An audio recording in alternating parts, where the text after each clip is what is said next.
merci d'être à nos côtés et bienvenue à Val Thorens Sensation.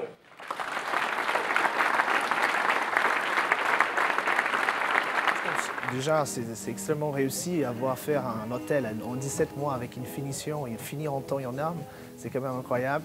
Je pense que le projet il était très bien fait et bien adapté à la structure locale, donc c'est très agréable. Alors, c'est déjà un village qui est très basé dans la technologie, donc tout est informatisé, par notre système d'arrivée, mais aussi pour toutes les applis qu'on a mis en place.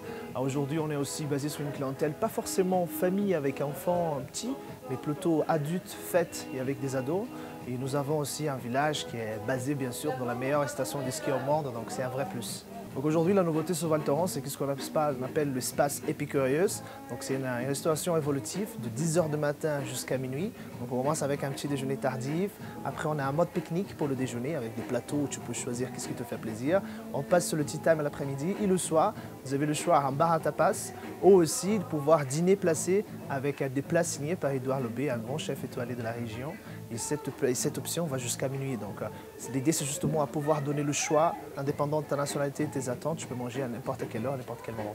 Je sentais une envie de se différencier, de se singulariser par rapport à leur village traditionnel, parce que Clermont a pas mal de villages en montagne. La population, quadra, sportif, et surtout cette notion de sport extrême, de dynamisme, de vitalité. Et donc c'est excellent pour moi qui aime bien travailler sur des sujets un peu décalés. Et ça a été, ouais, dans une certaine mesure, une forme de carte blanche. En fait, j'ai tout dessiné, de A à Z, le mobilier, les luminaires, les agencements. Il y a quelques prescriptions, quelques meubles ponctuels, 3-4 dans le village qu'on a achetés, mais sinon tout est dessiné. En lien avec, par exemple, là, la table sur laquelle on se trouve, c'est une sorte d'immense planche à découper qui va bien avec le concept de trattoria, de table pique-nique. Parce que j'ai dans cet espace, par exemple, il y a 3 ou 4 niveaux de lecture. On peut pique-niquer, on peut dormir dans le daybed géant là-bas, on peut déguster du vin dans la cave à vin qui est aussi une boutique ici. Donc à chaque fois, je dessine du mobilier ou des luminaires, enfin ou des assises. Je dessine des textiles aussi qui correspondent à l'usage et à l'histoire que je veux raconter. Déjà, ce que j'ai décidé de faire, c'est de bousculer un peu les codes montagnards, c'est-à-dire décoratifs, je veux dire. Et j'ai abordé tout d'une façon scénographique, parce que je suis aussi scénographe. Et je me suis inspirée des sensations liées à des paysages de la montagne, métaphoriques, que j'ai inventées comme ça et que j'ai répandues sur chacun des niveaux.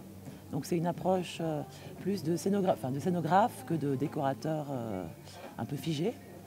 La réception, par exemple, on a un grand atrium qui fait 16 mètres de haut, dans lequel il y a un mur d'escalade. Plutôt que ça... j'ai à ce moment-là travaillé la notion de verticalité et de vertige en inventant une forêt que les grimpeurs pourraient escalader, plutôt qu'un vulgaire mur d'escalade de salle. Et là où nous sommes, là, l'Epicurious, ce serait un peu un refuge de haute montagne à géométrie variable, c'est Édouard Loubet, un chef étoilé, qui en signe la carte. C'est un gourmet lounge où on peut danser le soir en after, il y a une scène.